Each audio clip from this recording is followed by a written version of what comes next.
Okay, here we go. Well, this is my hand in the way. This is going to be I don't know what here, I don't have much time evidently. This is a book called Decorated for Duty. It's about the service that Carlton Brisbane had during the Civil War. His decorations and whatever are depicted here. 6 of them. He had about 28 of them, and awards and other things that he got from the time that he was on the battlefield and during the time that he was in clinics working on soldiers that were wounded and whatever. You can find this on Smashwords, smashwords.com. Go there. It will ask you to become a member by giving your see if this helps if I turn this off. Sure would help me. No. Well, I can't tell. I have to get up here and look at this thing. Yes, that's looking pretty good. Okay, hope the light keeps going. Now, go to Smashwords, sign up for a membership, give your name and email number. That's all there is to it. Email address. The book will be sent when you purchase to your email address. It will also go into your library, personal library, on your Smashwords page. If you ever lose it, you just go to Smashwords, go to your Smashwords page, download the book you've already purchased because you did purchase it, and shouldn't have a problem with doing that. This tells me that I only have 19 minutes on this phone to record, and it will shut off. And I don't understand exactly why. Maybe it's not charged. I think it's charged. At any rate, this begins with the Civil War, just before he received his last allowed wound, because the soldiers were not allowed, after they received a certain notoriety and wound count. And he got there, and he was furloughed out. He was not discharged because he was an officer at the time. He had worked his way up through the ranks and became an officer, and was a favorite of General Grant's. And though General Grant was a lot of things, he was an extremely powerful person, entity, whatever you want to call it, as far as the government of the United States. He was the deciding factor in the victory, if you will, that the Union had over the Confederacy. Basically, the Confederacy lost because of attrition. They had almost nothing at the end of the as he put it, great conflict. Grant did not surrender. He surrendered his sword, ceremoniously and whatever. An odd thing, the Battle of Bull Run started in the backyard of a man named McLean, and he moved his family to Appomattox Courthouse, and his house was commandeered for the meeting between Grant's people and Lee's people to have the surrender of the sword. So Mr. McLean was in on the beginning and in on the end.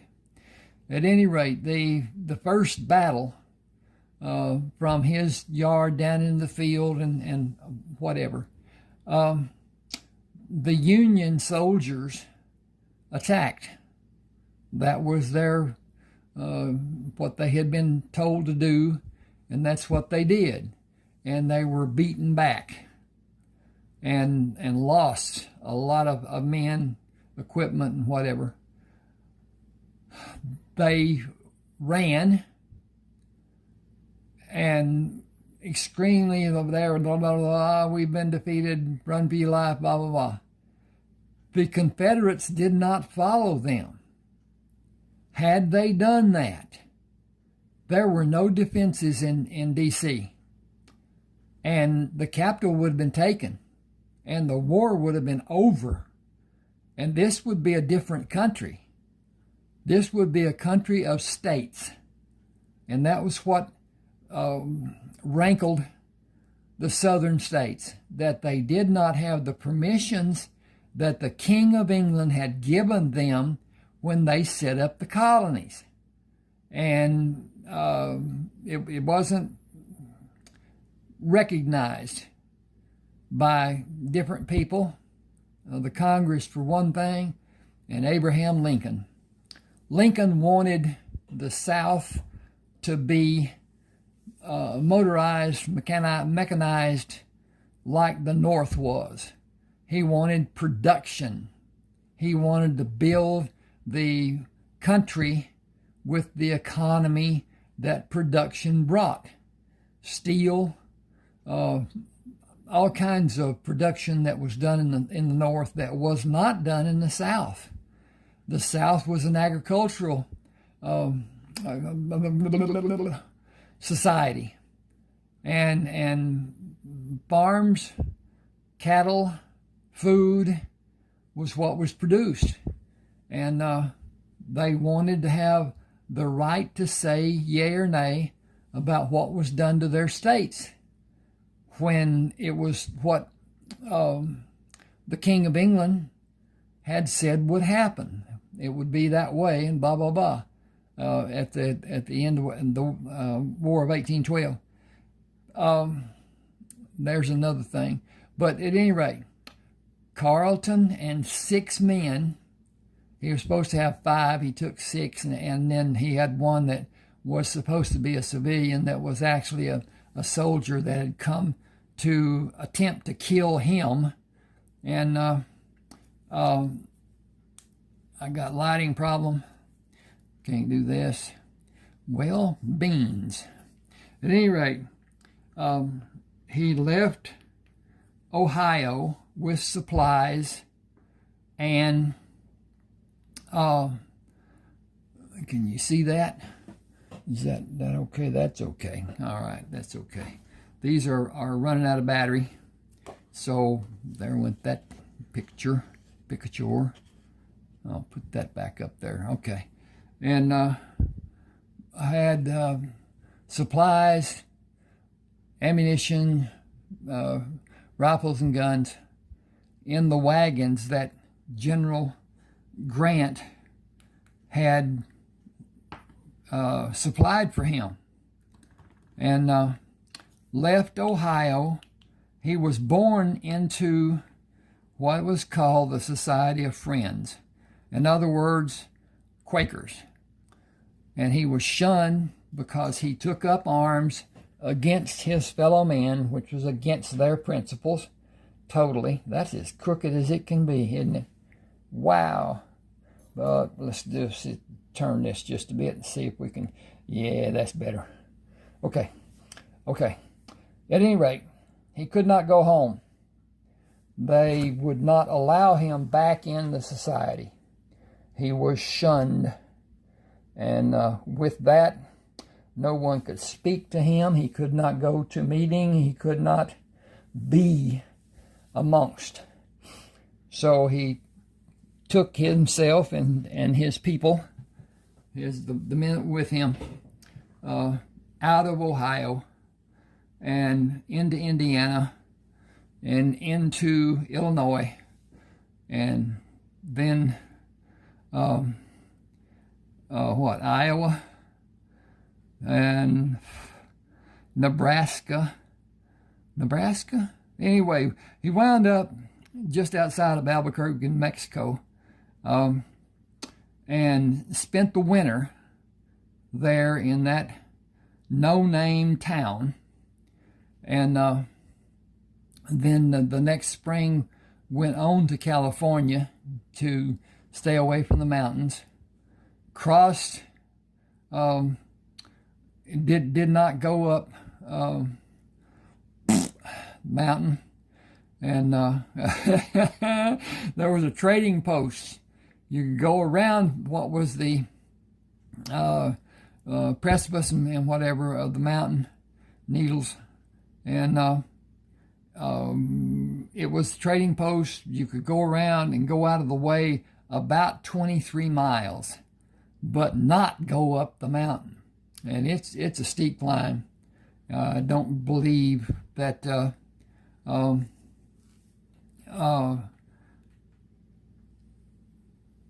it was like it is today, or like it used to be today, whatever today represents. I can't think of the name of the doggone trading post, Dawes or whatever. Anyway, went on to California, and then north in California up into Oregon. Went to Pendleton, bought supplies and stuff, crossed over the river, and Umatilla River, and went down to what was Umatilla Landing, and surveyed land, and went to the clerk there, and homestead and land grants and whatever, and built a large farm ranch, and went on to what was then Washington Territory to visit with some of his wife's people, the Nez Perce Indians, and brought horses, the Appaloosa, down to his farm, and about 54 Nez Perce Indians. And it goes on with how they fared, what they did. Each of them was rich. They had gold that was taken from Washington that was almost pure. And several of them had over 100 pounds of gold. And at that time, it was selling for the almost same price that it is now, as far as $20.67 or thereabout. And so they were rich, but they had no way to do anything with the money. Even if they had money, as Indians, they couldn't spend it. They were not welcome in America. The Native Americans were not welcome in America. And so, at any rate, he thought he lost his best friend, Rayford Coleman, during the last battle they had together. When Rayford was wounded, he thought he was killed because he had a headdress holder that the Indians used to put the great big war bonnets and hold them in place, keep them on their head and whatever. He had one of those, and a bullet ripped into it and wounded him, but did not kill in the effect that it might have done had it not been stopped by all the layers of leather. And there were layers and layers of leather. But he spent some time in the hospital. He had a contingent of men that were guarding him, ordered by General Grant, and they left after he was able and went to Texas and found some outlaws, murderers, and thieves and whatever, and settled scores there and made a life below what is now Texarkana, Texas. Back then, it was Mexico. This was before Santa Anna was defeated by Houston, and Texas had its so-called independence. It did not have independence for some time because Spain said Santa Anna did not have the authority to give up that amount of land. And anyway, it was from the Rio Grande up. Did not include the what we call the rooster nose sticking out by New Mexico. And yeah, I don't know all the stuff that went on. There was a portion of it that is now the panhandle of Oklahoma that was a part of Texas, and it was, I don't know what happened. They decided that Oklahoma would have this line and whatever, and Texas would have this line, and they weren't together. I don't know what it is, 87 miles or something like that. Pretty barren at any rate. You can find these on Smashwords. I got a tickle in my throat. Go to Smashwords, as I said, become a member, get your books. I've got 30. And subscribe to my channel. I'm going to sneeze. I'm going to cut this off. Thank you for being with me. Please subscribe to my channel and click the like button. Maybe comment. Thank you. I won't be here at 6 in the morning like I've done every day the last 3 years. You don't need me now, and I got information about where I can find Herb Hollis. I'll bring him in for the reward. Bill looked up at Chris. It was reported that he murdered his mother's husband. Then he killed his mother and his own brother, his only brother. Herb is said to be rotten to the core, and people say he will kill you when you try to bring him here if he can. I wish I could help him. I can't. Nobody can. It's already done. He'll hang, and he knows it. You can help me, and I'll pay for everything you help me with, starting with 2 sets of cuffs and keys to open them. Will you give me that much? Is that all? I have almost everything I need except the cups and the... Woo! I was checking the time, except the cuffs and compass. Guns, 2 long barrel 45s, 2 short barrel 45s, and rifles for long distance shooting and to hunt for food. Look at the reward for Herb. I won't make that much money working for you all year long. I won't make that much if I work for you another 3 years. You're too young to live that kind of life. Have you seen anyone better with a handgun or a rifle? I'm fast and I'm accurate. That doesn't matter when you may be facing a hard case killer.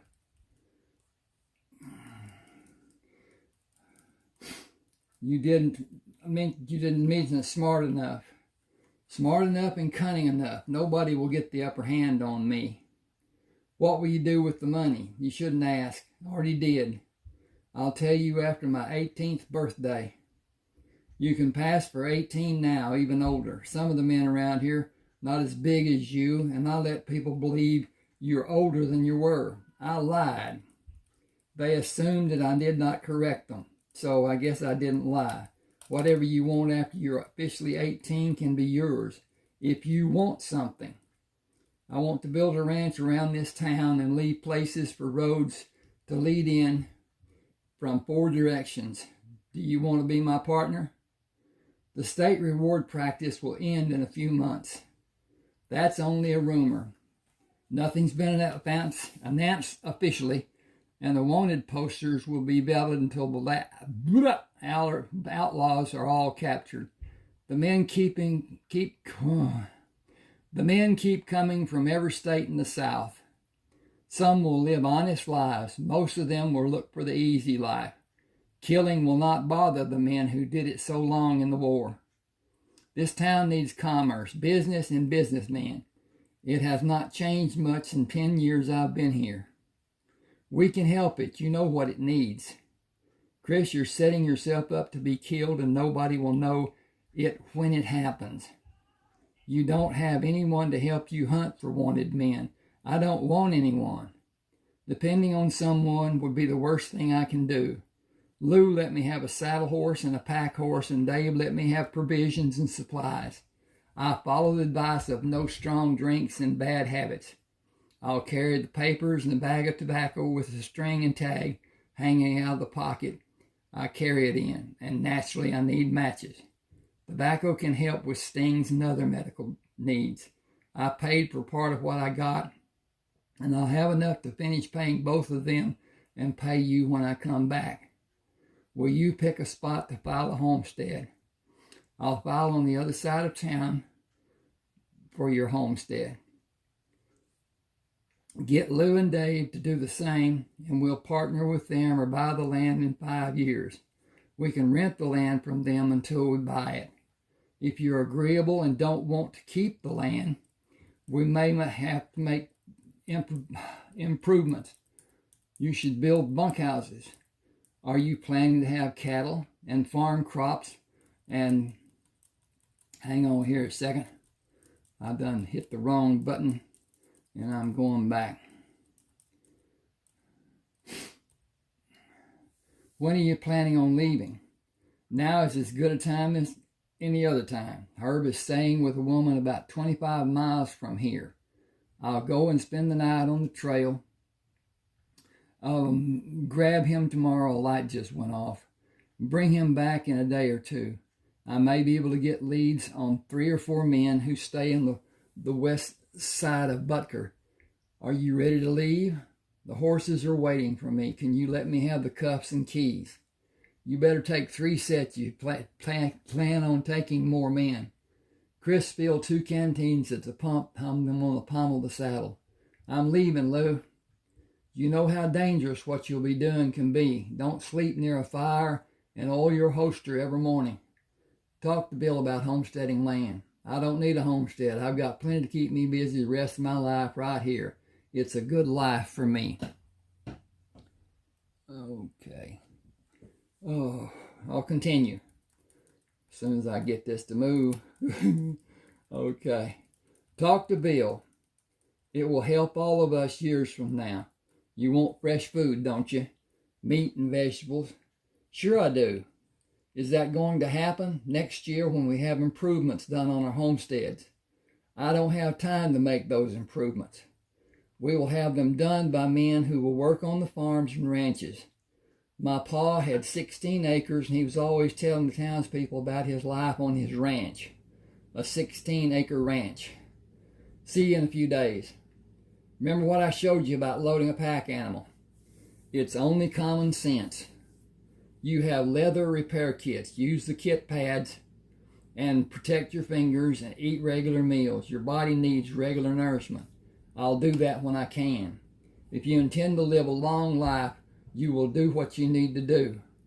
I didn't pack vegetables, so you just will do what you can. You owe me another $10 for them. I have the list.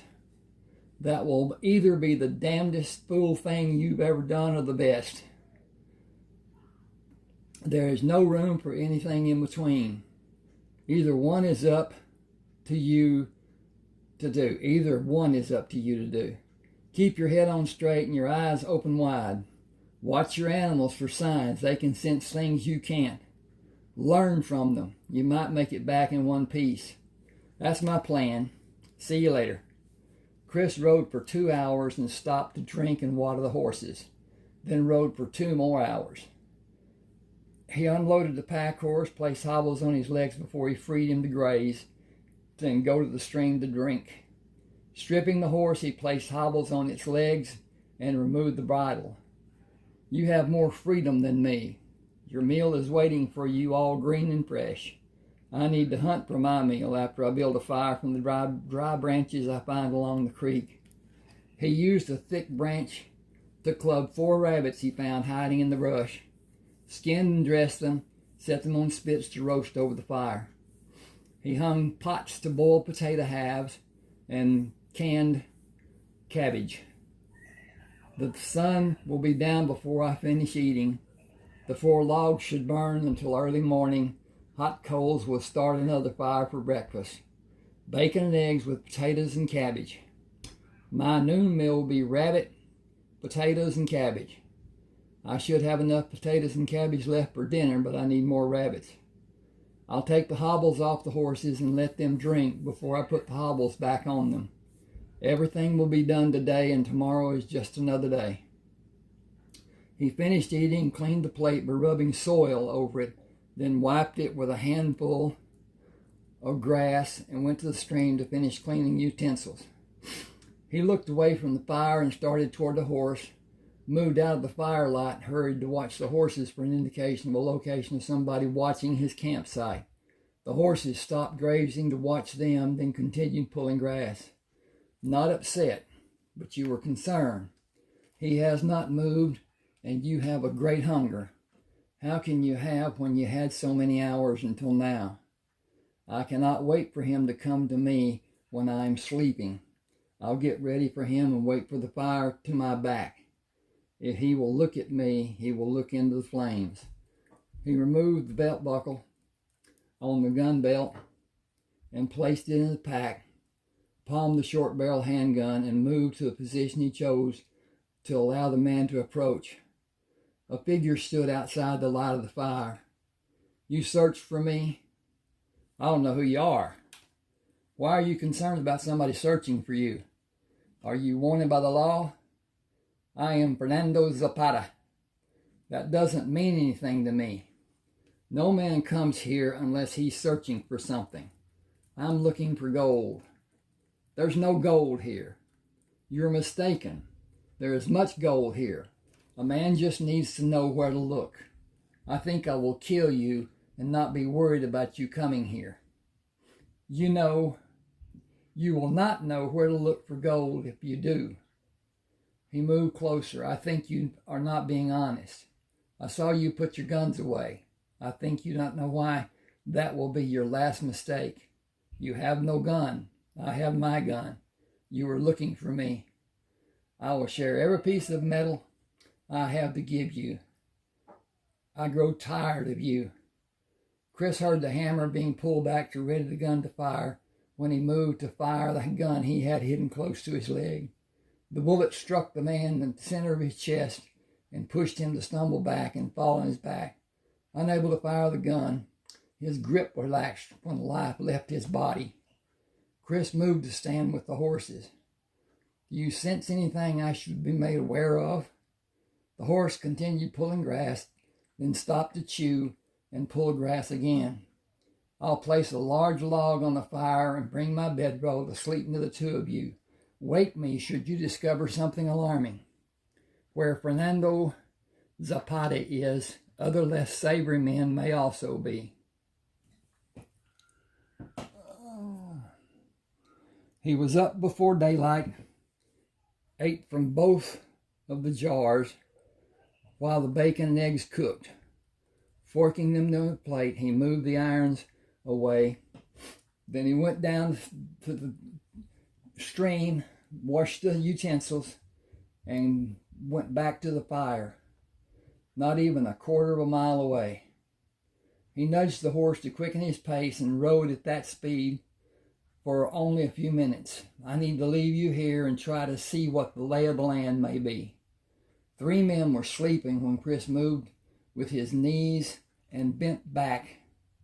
Bent back. Chris moved with his knees and back bent to shorten his height. 2 of the men made enough noise by snoring to cause the horses to move far away from the camp.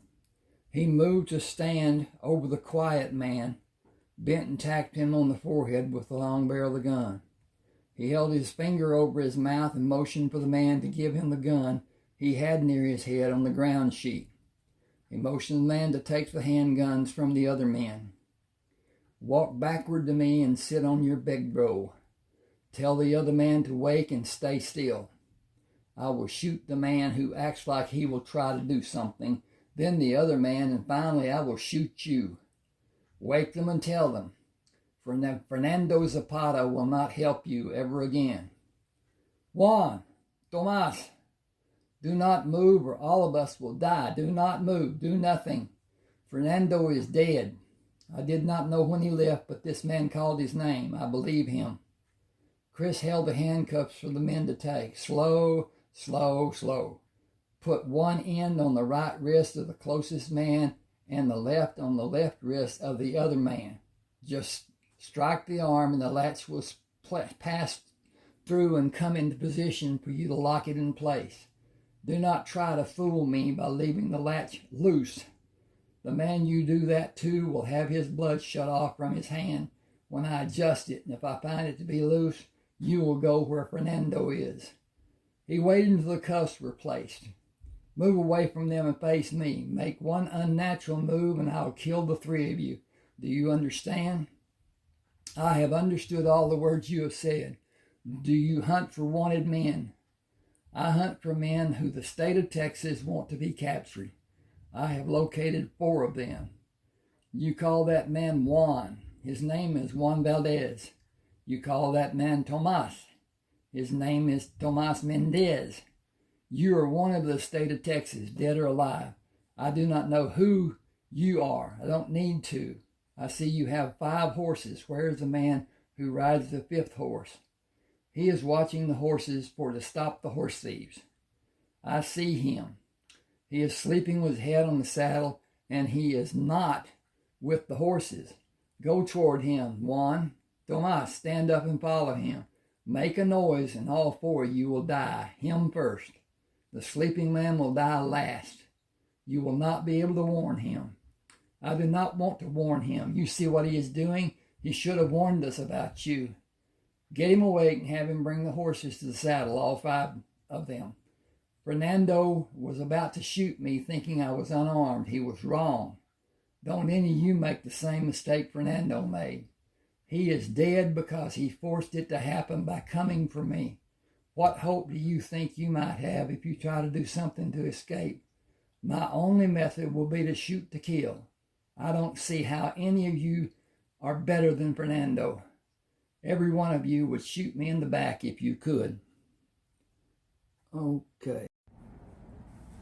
This is a fictional work that I did, Ronald Walker. It is a story about a woman who is in an abusive relationship back in the 40s.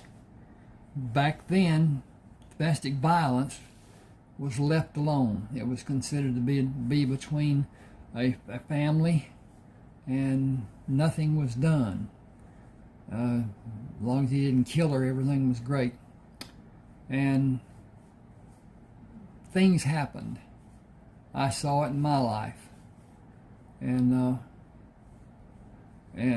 anyway, this is how she lived her life, how she tolerated the abuse. She had help from her sister and brother-in-law, but even then, the courts would not allow anything to be done by family. They couldn't kill him, but there were times and whatever. But at any rate, I don't want to get into a lot of telling you what the story is about because of it being like it is. I'm a lot better at writing a book than I am about telling about it. But at any rate, she goes to a doctor about abuse, and he tells her that he will not see her again. He's a friend of her sister's. They went to school together, and he tells her that she's in a dangerous situation. If it escalates any farther than it already has, because she's had broken fingers, she's had a broken bone in her arm, her nose has been smashed 3 different times, and so anyway, he gives her some medication to take for the pain. Sets her nose, gets it looking like she's a full-time wrestler or something, and excuse me, she takes the bottle home, and knowing that if he finds the bottle, he'll throw it. So she takes an empty aspirin bottle and put the medication in it. And he comes in, he's been drinking, he got fired, and he'll get separation pay, and that's it. He will not get, he'll get his last paycheck and then separation pay, and then he's done. And it's a corporate level job. He's not going to get anything from the benefits of being unemployed. And he is upset, and he is drinking heavily. He goes in and finds her in the hallway and knocks her down, kicks her several times, goes back in and plops in his chair and finished the bottle he had, threw it over her head through the door, and crashed it into the wall. It did not break, and that made him mad. And he got up and got another bottle and went off in his stupor. She got up and went to the bathroom, and he had hit her in the nose again. It was bleeding, and she went to the sink to straighten up as best she could. And she had taken one of the pills, and he came to the door of the bathroom. It was closed, and that made him mad. He punched his hand through the door. It was one of those, has a thick outside border door, and then a thin one in the middle, so it was about a quarter-inch little board. And he knocked it out, opened the door, hit her again, and knocked her down, and then left. And she got up, fixed her nose, put it back in place, and went into the bedroom. And she woke up. He was moaning and carrying on, and she gave him a pill that the doctor had given her. And she left him, and he got up during the night and got the aspirin bottle and took pills. And the next morning, Sarah gets up, and he's not breathing. She goes to call her sister to tell her what's going on, and her sister tells her to stay there. Oops, that was a good one, wasn't it? Okay, I moved. Sorry about that. Oh, me. At any rate, it's a good story. It's not, it's just entertaining, but it's adult. She had met John Barlow at the bar and dance hall that they had gone to, and then she saw him again when she went to the grocery store, which is also Barlow's, Bartleaux, and they start a relationship, and he teaches her about the acts that a man and a woman can have, and he continues his work at the store that he owns. He owns a chain. I wrote a story about his life, John Barlow, and he was born into a brothel. It was a quarter of a dance brothel. The madam did not get into the lives of the women, and the payments and whatever. These were prominent men in the city of New Orleans, and he was born to a woman who was one of the favorites of the men. Nobody knows or knew, nobody knows even now, who the father was. And so they all more or less claimed him, because each of them had been with his mother, and his birth is traumatic as can be. But with the madam, his life is privileged. He has instructors, and goes and makes a deal with a purser on a ship to buy bananas, a wagon load.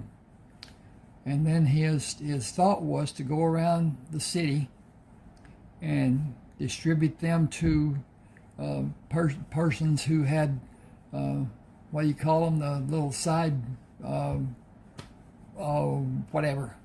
And the guy who had the wagon took the load, and the chief of police got into it.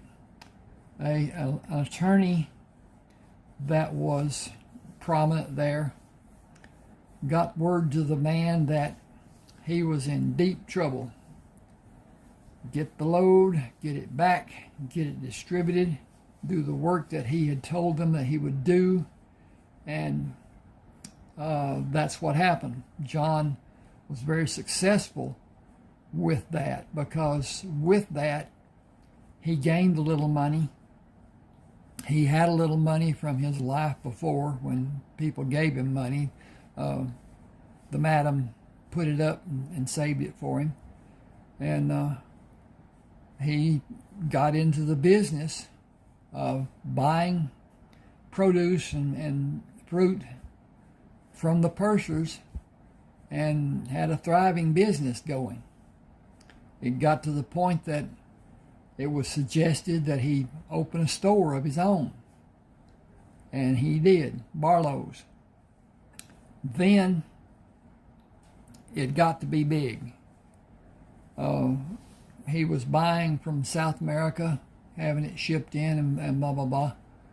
And he built stores along the Gulf Coast from New Orleans all the way to Miami, then from Miami up to North Carolina, into North Carolina, stores along the way.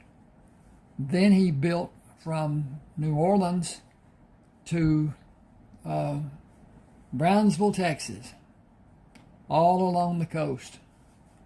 Then he built other stores inland from what it was. He was doing them along the coast because of the deliveries being what they were. And naturally, produce and fruits have to be done fairly fast, so that's what he did. At any rate, he was, I can't say, he wasn't a love interest because of his situation, and won't get into that too much, but she goes and meets him at the grocery store. She is in terrible trouble financially, and the people that gave his check to the funeral home to pay for his funeral took it. So she had nothing. She couldn't even eat. No money for food or anything. She went to John, and he had told her that anything she needed that he could help her with, he would do. And she went, she was about in tears, and she said that she had been to all the banks. And even with the house that was paid for, they would not loan her money. He made a phone call, told the guy who he was, the bank manager, and told him that she needed the loan. And he hung up and said, go and meet the bank manager at this bank. And she got a loan. And she started a mail order business. Then a woman who is also in an abusive relationship goes to work for her, and she needs help. Sarah helps her. And it's a lengthy process. The man was worse than what Sarah's husband had been. And that's hard to say, hard to do, hard to whatever. At any rate.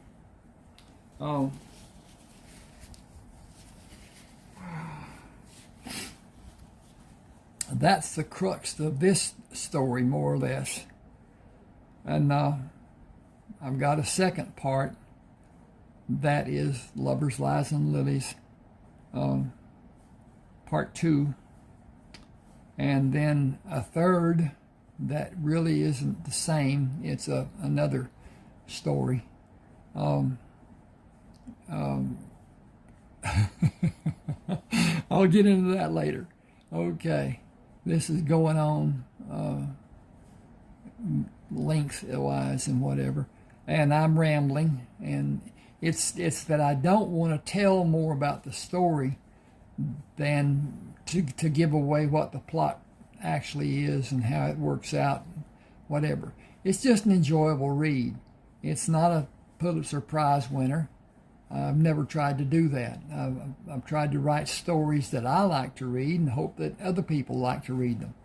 I'm not a writer in the sense that probably the greats were. They sat down and fleshed out what they were going to do and blah, blah, blah, and I don't. I sit at a computer with an idea, and I work at it, and I write. And with that, it's not planned. I guess that's the best way I can say it. I write the way I like to write. I write what I want to write. And some guy once told me that I write like I talk. So I thought, well, hell, I'll just have people talk, and then we won't have any problem with my talking. At any rate, a lot of my books are I won't say monologue. Oh, they are people talking. And so it's not a matter of my telling what the splashing of the water was on the side and what color the limbs were and the leaves and all the other stuff. I don't like that. I want the nuts and the bolts of it. Yes, what color the car was, what it was, how it was built and all that, but not to have the color of the tires. You know, back in the 40s, all they had was black walls. And then in the late 40s, the white wall came out. And it wasn't long before there were all kinds of different colored tires that people wanted or didn't want or whatever. The rims changed from plain old black to chrome, and then got even more evolved and whatever. At any rate, thank you for being with me. Please subscribe to my channel. These books, all my books, I've got 30 now. Writing the 31st one even now. They can be purchased from Smashwords. That's my favorite. I had published with Smashwords years ago, and Smashwords recently sold to Draft Digital, D2D, and Smashwords is now just a storefront. You can go on there, look me up, Ronald Walker, Lovers, Lies, and Lilies, or one of the other Westerns, or mystery, or whatever, and let me know what you like, what you want to read. I may not have a lot of time left, but I'll get a couple of books done before I kick over. At any rate, thank you for being with me. Ronald Walker, Lovers, Lies, and Lilies, Smashwords, and comment, hit the like button. Please subscribe. My channel is growing. I hope to be monetized before too much longer, but that will help a lot, and then it'll grow a lot more than what it was before. But at any rate, thank you, and hope you enjoy. Let me know.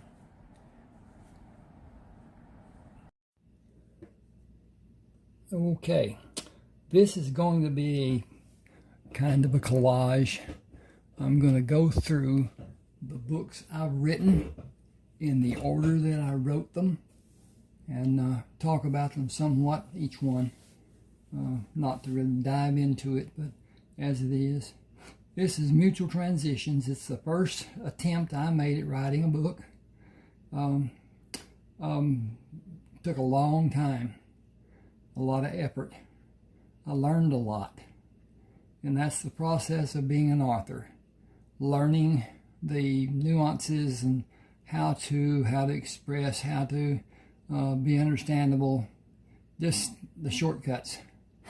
At any rate, this is about a man who was kidnapped, abducted, and taken out to locations, different locations, until they took him out to Arizona, where he was supposed to be killed, and made it look like a suicide. And the two idiots that had him got into a fight about how they would do it, and he got away from them and slipped and fell into a ravine, a hole that was partially covered by a canopy that did not allow birds to get to him. And then he was found by a prospector, and was helped by a doctor, on that reservation they were on. And it goes back into how he reclaimed his life. First book, first try. Then I talked to a man in Washington, I was in Montana at the time, about publishing my book, which I did not know was not a feasible act at the time. And he asked if it had sex in it, and I said no. And he said, the first time author in America today does not get published without sex. So I wrote Lovers, Lies, and Lilies, and it is adult entertainment. It is. I hate it when he picked her up, carried her up the steps, took his left foot and closed the door. What'd they do? What? So anyway, I wrote Lovers, Lies, and Lilies Part 1. Then the story continued, and it was too big for one book to go on a reader. So I made it Part 2. That is actually part of her life, Sarah. I didn't get into that part. She was in an abusive situation with her drunken husband, and he was fired, and he really went off, and so stuff got heated. Anyway, then this is Part 2 of her meeting a lover, of sexual education, growth, and continuing. Then, as an afterthought, came Emily's story. This is an older woman with children, and she has an abusive husband who is also physically and sexually abusive to his children.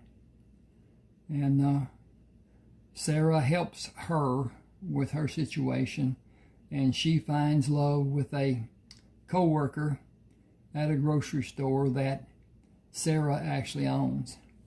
That is Emily's story.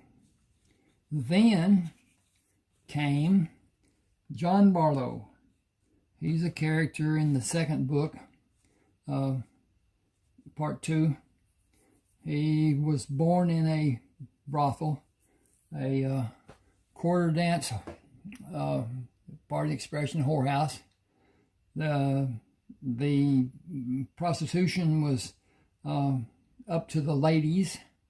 It was not a part of the arrangement that the madam had with them, and she had complete control.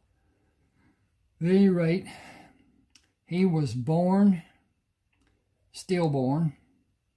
His mother died during the delivery, and then he was saved by a doctor and a young girl who was a friend of his mother's, and he had privilege because all of the men, the prominent men of New Orleans,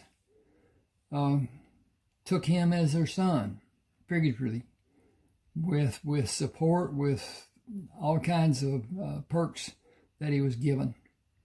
And it goes on into his life and how he built a business. Good business. Then Joshua.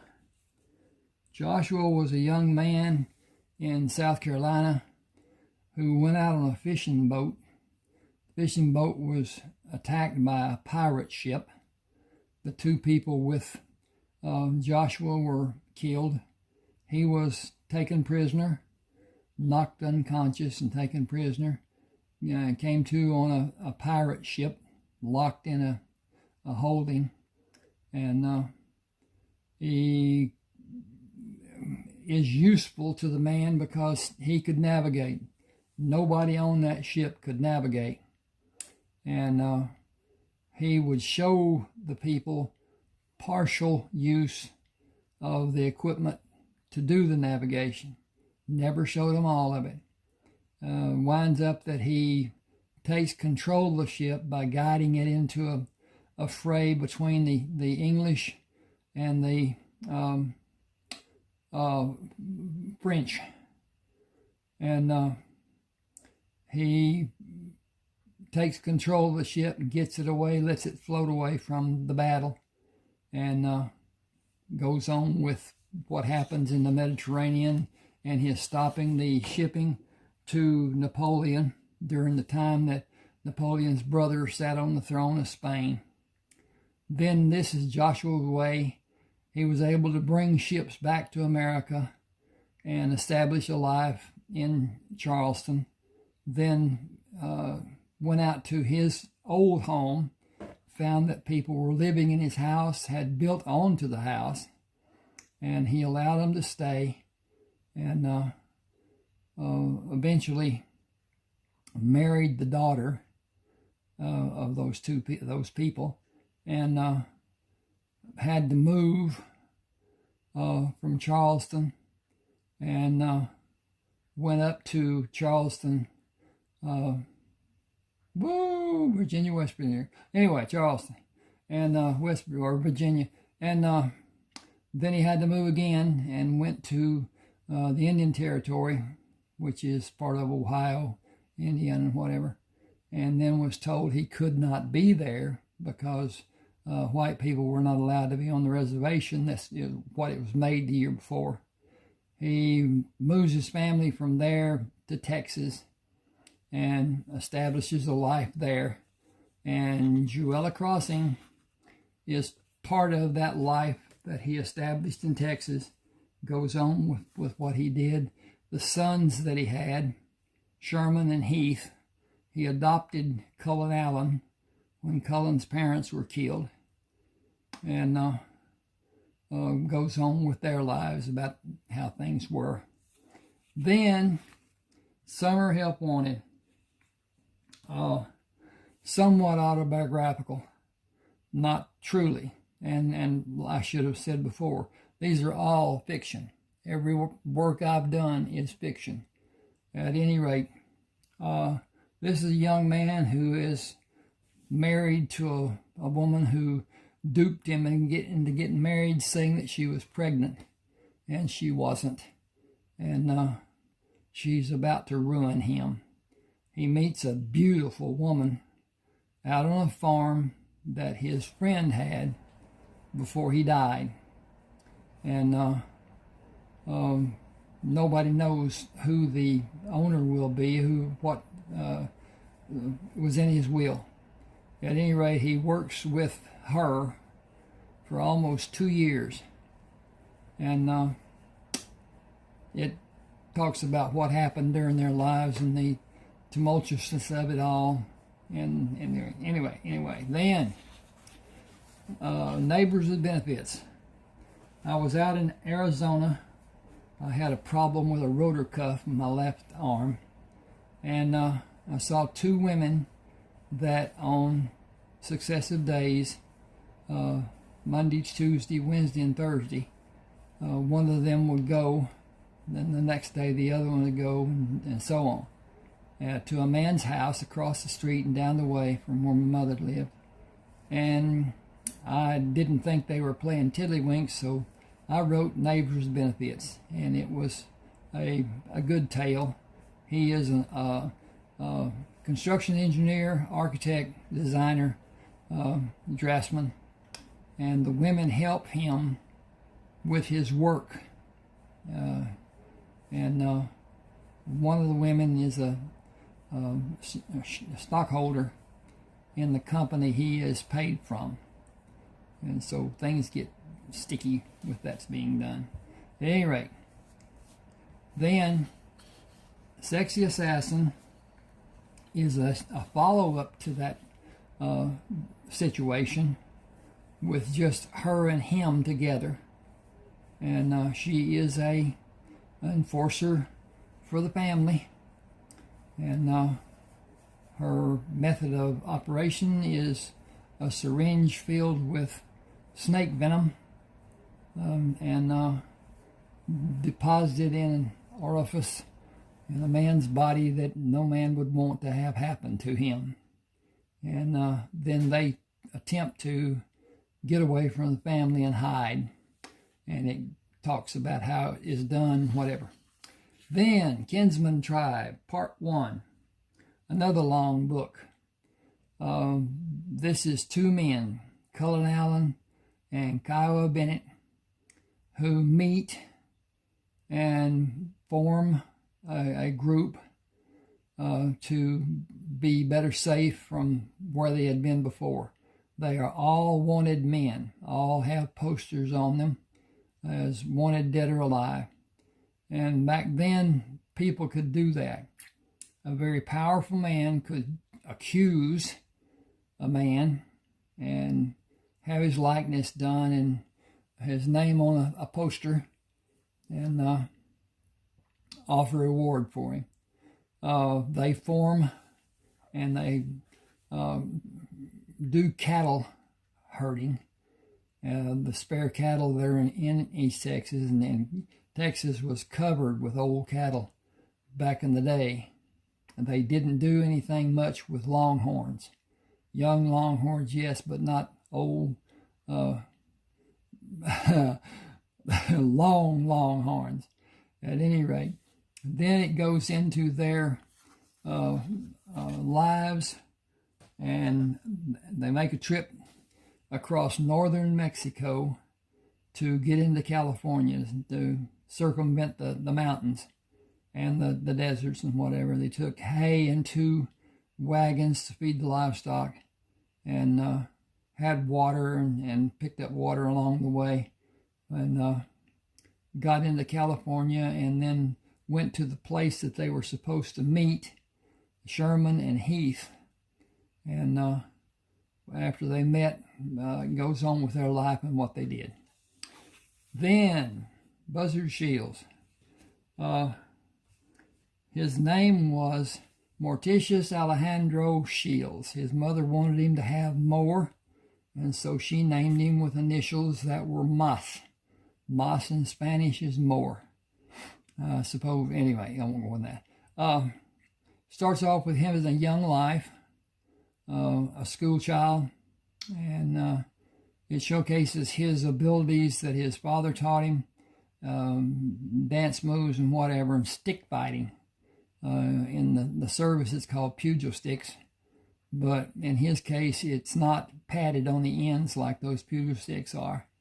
But at any rate, he works as a carpenter later in his life, and his father died. He got to be lead man for a fixture building company that built fixtures for grocery stores to showcase the food.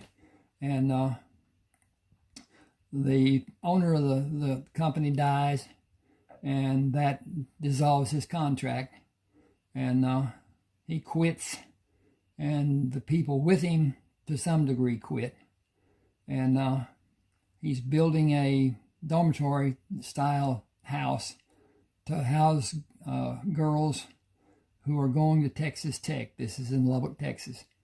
And then he joins the Army Corps of Engineers, working on building barracks at a fort south and east somewhat of Lubbock, and does that for a year, and then he's asked to survey four-state area of Utah, Colorado, New Mexico, and Arizona. And he gets into some relationships with Indians in northern Arizona, and does well financially. Then he goes to California, and is on his way to be with his nephew and his sister. His nephew is older than him, and it goes on with that. Then in the second part, he goes to Alaska. He and his nephew, he sent the nephew money to buy an airplane because the airplane he had was just going downhill to the point that it had to be replaced. So he sent him money to be able to buy the plane.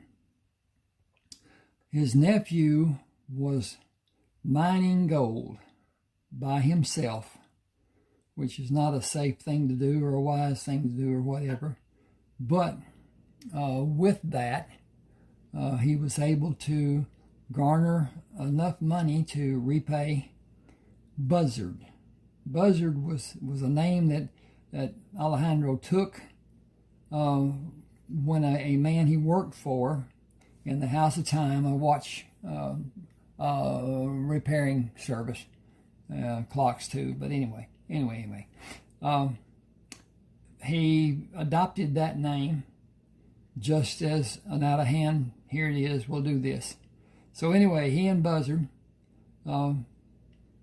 go together and mine in a different means than what had been done before, using a sluice and a water distribution, a catcher and distributor, and it grows to be where they actually need help. Buzzard, in the meantime, spots a bear, a prone bear, and there's a cub that's with the bear. There's a path of footprints around the bear, and it's Ruby Ruby is an intricate part of the story. So anyway, along with that, he goes back to Arizona to help build a water transfer down from the mountains around the reservation to have water to grow food, and finds Wilson Kramer, not knowing it's Wilson Kramer, but a man with traumatic amnesia. And they live together for a while, and there's a explosion in the mine. Wilson is up at the house getting a new shovels, and Buzzard is in a storage building, and it is knocked flat, and he's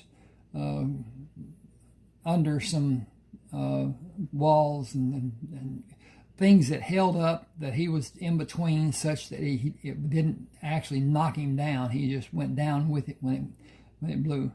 And they both leave, both thinking the other's dead. And then that goes on with what happened, how it happened, and he goes back to Alaska. Then they start again. They have some help that finally turns into three brothers helping them, and they mine a lot of gold, millions of dollars worth, and they become two of the richest men in America, he and his nephew, and goes on with what they did with their stuff. Good story. Hurricane Bay. Clayton Iverson is driving from a poker game, finds a woman out in the middle of the road after he had not seen a single car all the way from town. He lives on Hurricane Bay and has a draftsman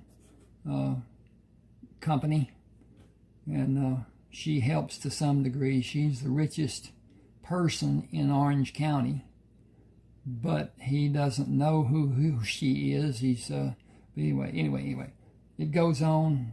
About his dog Butch and the people that come to help him with the business. This is it's not really a follow-up. It's another story, different story totally. It's about a drug war-related crimes and stuff. He's still, I didn't get into why he was made chief of police, but he was by his friend, a judge. And this is a continuation of that story to a degree, and what was happening, drug problems and whatever. Good story. Rodeo Radiance. He is qualified, he has money, he has equipment, truck trailers, and horses, extremely good horses. And he wants to be a rodeo star. Has wanted to be his whole life. Owns oil wells. Not that he wanted them, it was what had to be done to save the farm in the earlier days. He regretted doing it, but still, that's what happened. And it goes on with his life and love life and sordid affairs. And the same is true in Rodeo Reunion. He meets an old friend of his mentors, and partners with the man's son in the roping events, bulldogging, and steer wrestling is what they call it now. And they perfect a technique for team roping by the talent that the son of the friend of the mentor has, and how they develop and what they do, and it's a good story. Ooh, Rayford Coleman, Civil War veteran. It begins at the end of the war for Rayford because of his being shot so many times. And he had a head wound, and goes into his recuperation and travel back to his home in Texas, northeast Texas, and is about his life and what he did. And he captured wanted criminals and retrieved objects that were buried and got rich doing it. Then the second part is his life after that was done, and what his domestic life was with 4 different partners. In case you're wondering, this is Jim Bridger, a renowned woodsman, frontiersman, and whatever. But at any rate, this goes into Rayford Coleman's life, his building of the empire that came into being. This is Decorated for Duty, which is about Carlton Brisbane, who is a compadre, friend, whatever, of Rayford Coleman. Rayford taught him how to fight without being a target, and it was looked on as a very ungentlemanly, unchivalrously action, and it was a degree of chastisement every time they did it. He was taken out of the ranks and put into clinics, and the doctors didn't like what they did, and so he was put back in the ranks. That went on for a long time until he also received too many wounds. He leaves Ohio and goes down across and actually gets into New Mexico, and just east of Albuquerque, spends the winter waiting for the opportunity to go to California, and continues north in California up to Oregon and Umatilla Landing. It's now Umatilla, only one word. Anyway, it chronicles his life and his domestic life, and how he lived and what he did. Good story. All of my good stories. Never too late. This is a grandson of Carlton Brisbane, Daniel Brisbane. He is a colonel, Special Forces, did not take general officer rank because he would have not been able to do the duties he'd been performing. He is a leader of a specialized group that guards the president. Wherever there is a large degree of elbow rubbing, he and his group monitor that situation. He even stands in the receiving line from time to time. And he is sent to take 3 downed airmen, and his orders don't specify exactly, but it's more or less that he should take them out rather than let them be captured. And he finds out from talking to them what the problem was and how it was caused, and gets into some stuff. Then it goes on with his helping the president and what he does and so forth. It's a good story. Then Sherman. Sherman is the oldest son of Joshua Kramer. He, in this, takes a ship, position of first officer, and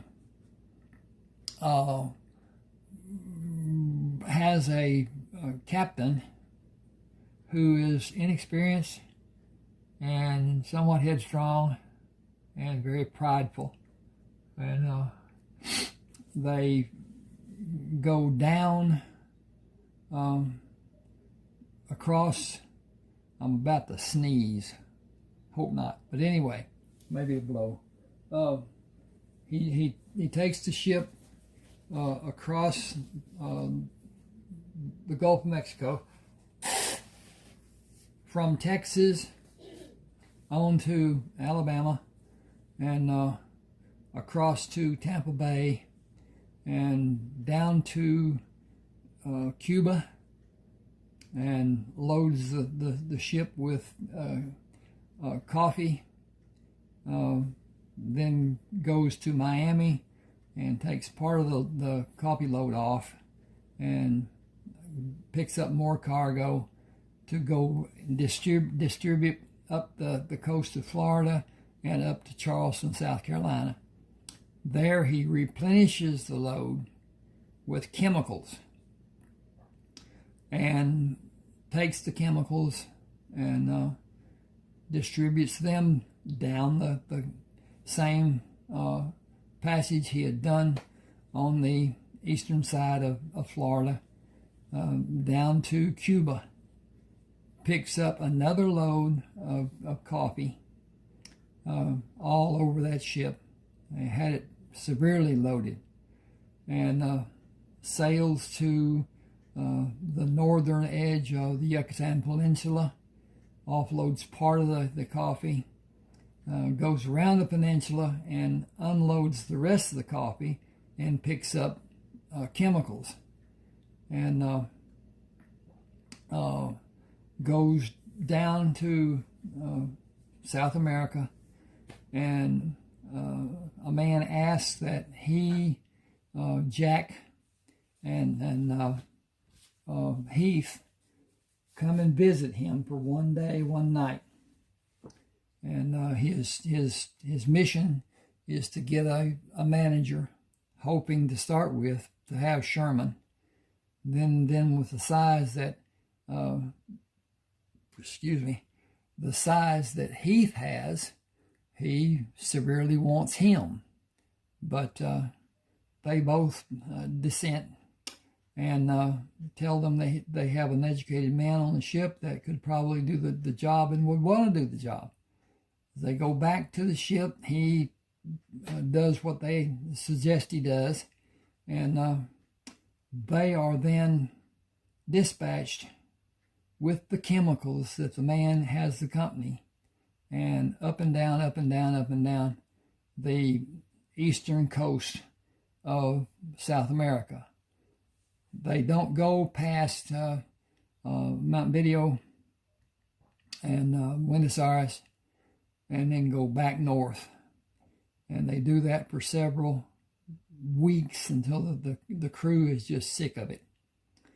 And they go back, they pick up the man, and they haul tail for what will eventually be Hawaii.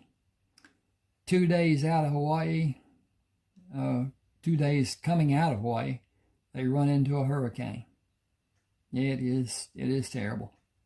And then after the hurricane is finished, they are pirated. They're set adrift, and a ship that has no navigation on it, no navigator. And he takes over the ship and takes it to San Francisco and then across the bay to what will be their home base. That's Sherman. Heath. Sherman and Heath together go from California back to Texas. Heath takes a ship and takes the families that are there in Texas to California that are, what in the world? Wow, no com. Yahoo.co.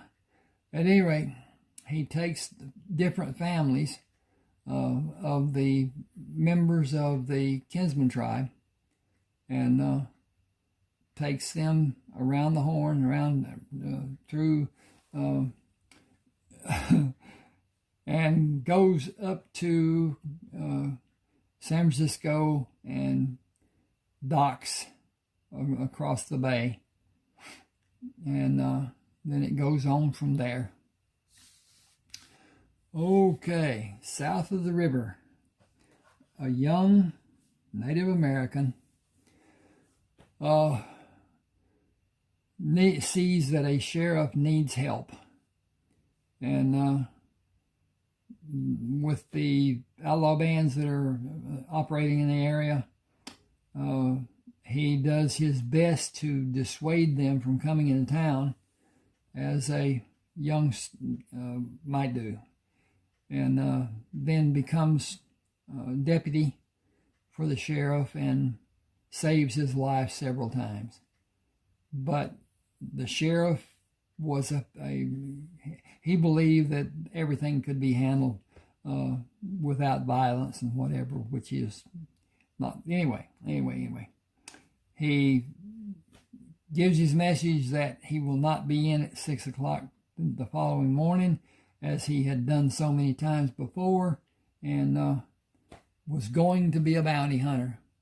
He had a poster for a man for $900, and a murderer, and he goes to find him and instead finds others, and takes them back to have the rewards, and goes back again after the man, and winds up they partner in being bounty hunters together, and talks about their life and what they did there.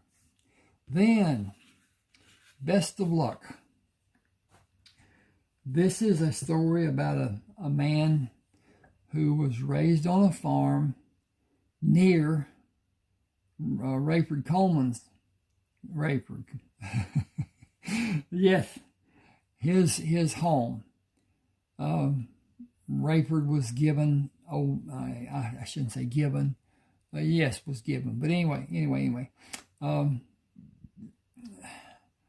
He goes off to be a doctor, and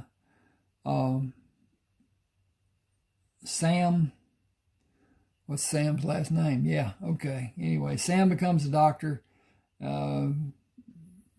He is enlisted almost by threat into the Union Army, and is with Grant the day that Lee surrendered his sword.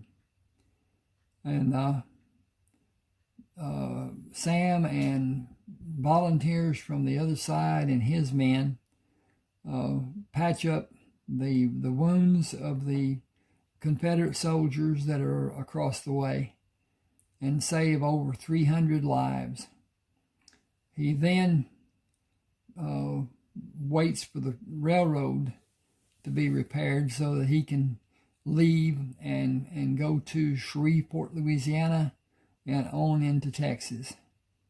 And when he gets home, he finds that his place is fenced. It has crops. It has livestock, animals. And he learns that Rayford is the one who built the farm. And he has wounds that were not taken care of.